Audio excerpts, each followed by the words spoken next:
Hello. Hey. What's your name? Lala. Lala? How old are you, Lala? 32, I think. 32? Yeah. Are you homeless? Yep.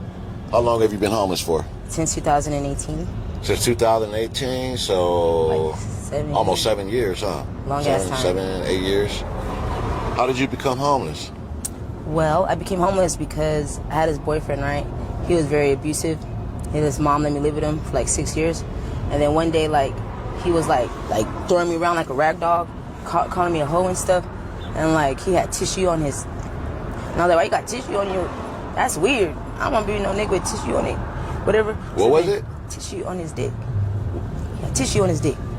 Okay. Yeah, and I was like, what the fuck? Why you got tissue on your dick? And he's like, so I kind of pull my head down. I was like, no, And then like after that, like he was just like being very disrespectful to me. And so then the lady called the cops, like, cause we're in this house where like we go and do drugs or whatever. The lady called the cops or whatever, and then the cops came and he hid in the house. And then all the cops surrounded the house. I was like, get off the house. You got 10 seconds, or we're gonna shoot the house. They had all the guns out, whatever. And then I was like standing in the crowd, right? And then I was like, what do I do? Do I tell the cops, like, do I tell the cops something? And the girl's like, well, do you want to be involved in this? And I'm like, no. And she's like, well, you better get running, girl. So I started running, right? I ran, and I ran to these apartments. And then that's where I met some sugar daddy. Well, I call him sugar daddy. He was some white old man. His name was Willie. He became my sugar daddy. He's like, you can stay here. So I moved into his house, right? And then I was like doing drugs, whatever. He was getting me smoked out, like always handing me the pipe and stuff. And then like he was all like, they was all telling me like, you need to go to sleep. You need to get some sleep. And I'm like, why do I gotta get some sleep? That's weird. Like, y'all like kind of set me up or something, like to get some sleep. So I stayed my hardest to stay awake or whatever. And then like, so one day I just finally fell asleep. And then like I woke up and it was like, okay, cool, whatever. But long story short, he was like, he would touch me when I was asleep. Like he wouldn't let me sleep on the floor. I couldn't make a pallet on the floor. I had to sleep in the guy's bed. Wow. Yeah, I had to sleep in the old man's bed. And he was like, your bitch.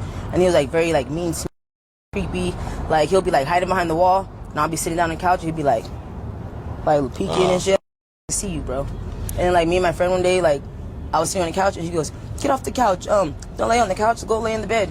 And my friend was like, what the fuck? I was laying on the couch. Why should you lay on the couch? So me and my friend packed him out because I'd rather be homeless or whatever. So That's when you came to the streets? Yeah, that's my boyfriend. Okay. So then I went on the streets. I went on the streets or whatever, and then I met some guy named Sleepy, and then I started dating him on the streets of Upland for like a whole year. And then after that, I moved out here because my sugar daddy was out here, and I went to go visit him or whatever. But then like he was like